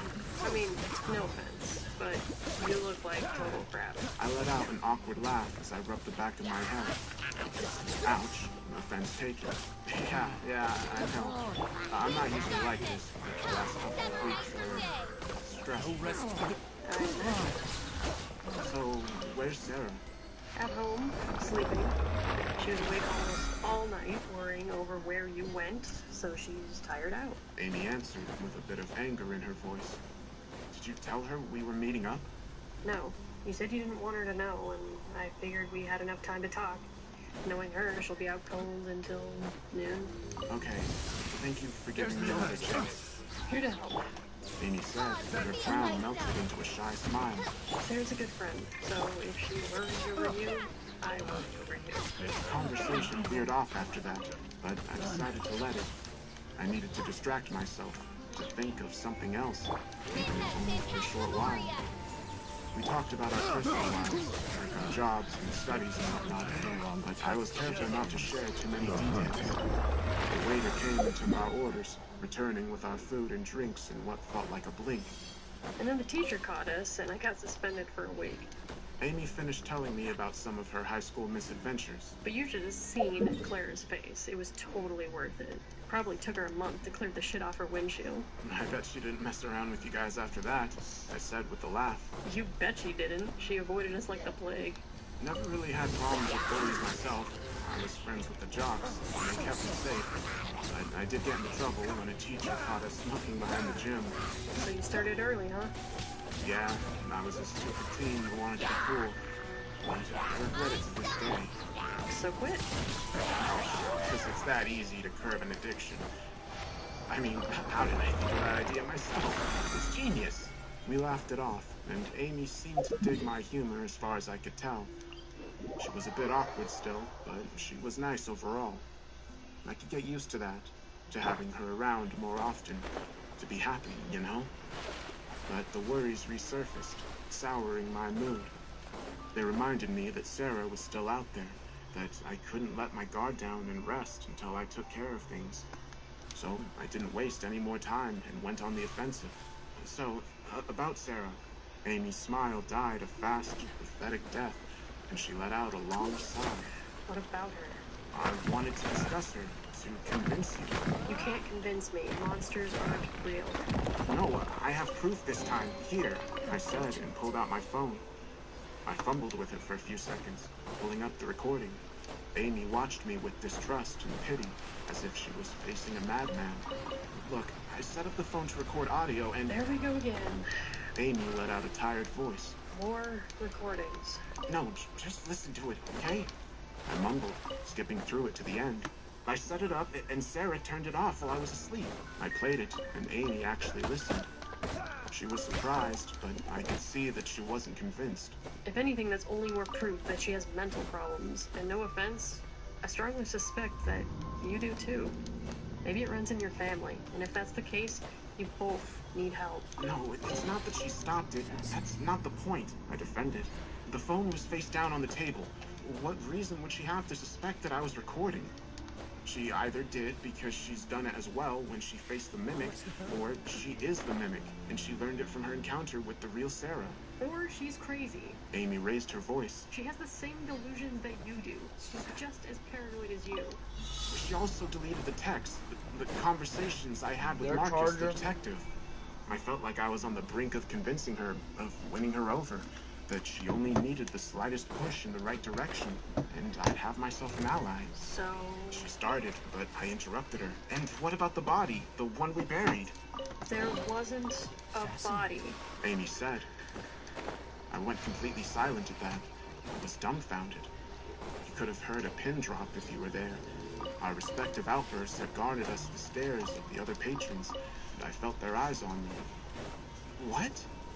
I asked in a hushed voice as I looked around. That's why I wanted to meet up with you and talk. A murder is a pretty heavy accusation to throw around, so after you ran off, I called 911. The words possible murder mobilized them real fast. 2 officers were at my door in less than 5 minutes. I couldn't believe what I was hearing, but I knew that I fucked up. Marcus explicitly asked me to keep an eye on Sarah, to keep her isolated, and I failed. The other patrons returned to their own business, but a couple of them at different tables still shot me glances every so often. Those same cold, calculated glances that Sarah shot me, sending my paranoia into overdrive. Control yourself, I reminded myself. You've made a scene. People are bound to be curious. They're not mimics. They're just worried. 2 cops recognized the house right away. Amy kept talking, and I had to try very hard to focus on her words. They were the same ones that checked up on Sarah before when she was having her mental breakdown. So they thought that she finally went off the rails hard enough to kill someone. But I explained the situation to them. I brought up your accusations, and they assured me that something like that had never happened. No, that's wrong. I was there. There when the body was pulled out on a stretcher. There at the funeral. There for all of it. She died. Someone died. I swear on my life. I was so fired up, so absorbed by my rant, that I didn't notice myself getting up from the chair and leaning on the table. Amy pulled back from me, with fear evident in her eyes. But to her credit, she composed herself fast. It's worse than I thought. She answered. Clancy, you had a mental breakdown as well, okay? It wasn't real. None of it was real. Some of the other patrons moved to get up as soon as she did, likely expecting a scuffle. Amy walked around the table slowly, lifting her hands up as if to say she wasn't a threat. Look, I know it's hard to hear. I know it's hard to come to terms with the fact that your own mind has been lying to you, but it's the truth. I'm not here to accuse you of anything. I'm not here to get you in trouble. I'm here to help, okay? Will you let me help you?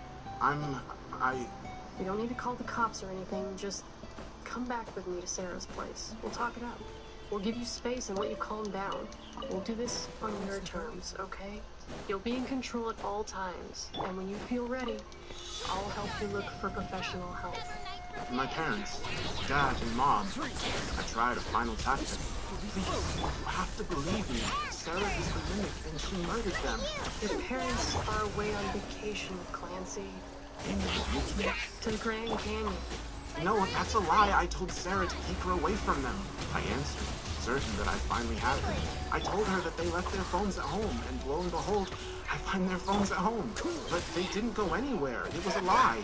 They've been planning this vacation for months. Even I've known about it. Sarah wouldn't shut up about them. She wanted to go too, but couldn't get the time off of work. No. This is wrong. This is all wrong. She reached out for me, but I recoiled. It couldn't be. It was all wrong. It was. I swear, it was my own lies spat back at me as the truth. I felt trapped, suffocated, like the world itself shrunk around me and pinned me into place. It was all wrong. Amy took another step towards me, and I could see the other patrons getting on the move as well. They'd catch me and lock me up in the loony bin. Or worse yet, they'd take me back to Sarah. I couldn't allow it, but in that moment, I felt entirely powerless to stop it. Okay. Run, I thought. God fucking damn it, run! Without another word, I turned and bolted down the street. I ran faster than I ever ran in my entire life. My lungs were burning up, and my feet were full of lead pulling me down, but I ran. I couldn't stop, couldn't hesitate for even a moment, not when I felt like the entire world was chasing after me. Why? What did I do to deserve this? Any of this? I was paranoid, sure, but who wouldn't be in my situation? What I wasn't, though, was crazy. I was sane. It was them messing with me, making me doubt my memories. More calls came as I ran home, but I didn't even bother to check the phone. I couldn't stop. When I finally arrived and locked myself inside, I saw they were all from Amy, predictably enough. She made about 10 calls and sent a few texts as well. Please, Clancy, come back. What's the hurry? I don't mean you any harm, I swear. I just want to help you. Think about your parents. Think about Sarah. Hell, think about yourself. No, I told myself. I need to wait for Marcus. I need to last for just a little while longer. He'll be here any minute now, and he'll sort this shit out. I looked out one of the windows to see if anyone had followed me. They hadn't. Still, that didn't mean I could stay put until Marcus returned. I was too easy to find. I was a sitting duck. I needed to either hide or get on the move. No place to tuck myself in came to mind, so I'd have to do the latter. I changed my clothes, dressing in some of Dad's old tracksuits and jackets. They were baggier and did a better job of concealing my face. As I did that, I tried to decide where to go and what to do. I couldn't wander the streets aimlessly. I had to stay among people, to blend in with the crowd, and hopefully have a shot at calling out for help if I was found. But my town wasn't very big. We didn't have malls or busy districts. Some bar then, I decided. We had a few of those, and they were rarely empty. So I left the house and headed for the farthest bar I could think of, hoping it would be the last place Sarah and Amy would check. I kept my head down on the way there, trying my damn hardest not to attract attention. When I made it there, half an hour later, I let out a sigh of relief. I went in, found a table in the back of the room, and made myself comfortable. It was one of those sports bars, always displaying some game or another, I'm not sure. My mind was in an entirely different place the whole time I was there. The waitress came over after a few minutes, but I didn't notice her until she cleared her throat to get my attention. Oh, I jumped back. Sorry, I had a crappy day and was distracted. That's okay. Will you have anything? Sure. Bring me a beer, please. Bet you can't keep up with me. References? She asked. Whichever one you have, it doesn't really matter. And keep an open tab. I'm waiting for someone, so I'll be here a while. Okay, I'll be right back. She wandered off to serve the other patrons, so I got busy with my phone. It finally hit me that it had no password, even though I distinctly remember setting one up. Another thing that Sarah did to mess with me? Was my memory really failing? I decided it didn't matter at that moment, so I set a new one and texted Marcus. They're trying to get me. I'm on the run. Call me when you get in town and we'll meet up. The waitress returned a few minutes later with a mug of beer. Then she was off again. I sipped from it occasionally, but my focus was on my phone, watching seconds turn into minutes with bated breath. The finish line was within reach, and I couldn't wait for the terror and paranoia to be over. I was tired. More episodes of microsleep came and went, but no one seemed to notice or even care. But they left me worried, as they caused my attention to falter. About an hour later, around lunch, Marcus finally texted back. Seeing the notification pop up on the screen got my heart pounding faster, chasing away the fatigue for the meantime. I'm almost there. We'll probably arrive near sundown. I felt relief washing over me, as sundown wasn't far off. I only needed to last for 4 or 5 more hours at most, and I was confident enough that I could do that. I didn't feel watched here, didn't feel observed, so it was safe.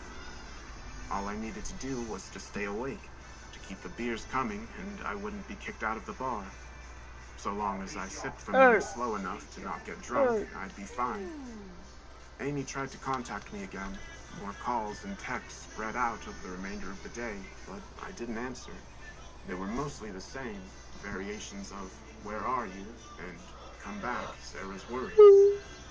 Time flew by, and before I noticed, it was getting dark outside. The sun touched the horizon, draping the world in shades of orange and red. My phone rang again, and to my utter delight, it was Marcus. "Bring the tab, please," I said to the waitress before I answered. "Hey." How's it going? How are you? Marcus asked right away. "Tired and paranoid as hell, but I'll manage." Good, because I might need you to pull an all-nighter. Help me out. The waitress brought me the tab, and I did a double take at seeing the price. "Will do. Can't wait for this to be over with," I answered, pulling out $30 and handing them to her. "Keep the change." What was that? "Nothing. Don't worry about it." I got up from the table and walked towards the exit, re-energized by the hope coursing through me. "Where do you want to meet up?" Pick a place, and I'll be right over. I'm entering your town now. Okay, let's... Wait a sec. A cop car just got on the road behind me. I think they want me to pull over. Damn, were you speeding? We don't have time for a ticket right now. I wasn't. It's... Marcus was cut off by a loud crash. It sounded like metal bending and glass shattering, almost deafening even through the phone's speaker. Oh, fuck! They rammed me! Shit, get away! I'm trying, but they're after me. They want to run me off the road. Another crash, this one even louder. Marcus cursed in the background, and the sound of tires screaming on the asphalt followed. I don't know what's going on. I'll call you back. No, wait! The call ended abruptly, leaving me stunned. What the hell was going on?